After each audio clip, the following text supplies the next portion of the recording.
I think there's no question that there is a constitutional crisis.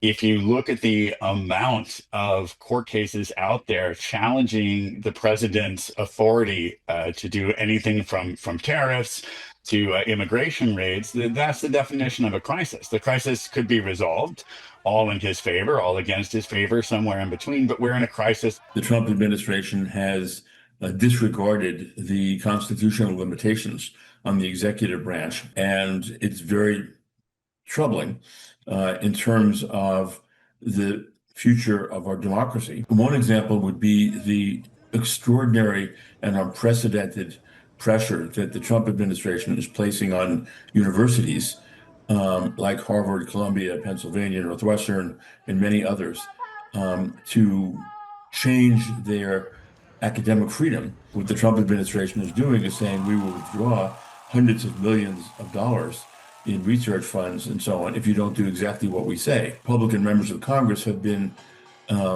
unwilling to stand up to Trump. A number of states are refusing to obey, but they're then being subjected to police, for example.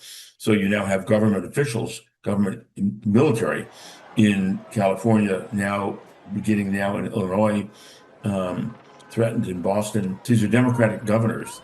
And Trump is doing this basically in order to demonstrate that he has power to dictate this. But the real question is whether the Supreme Court will interpret and apply the Constitution in an appropriate way that limits his authority. And if they do, whether he will even obey them.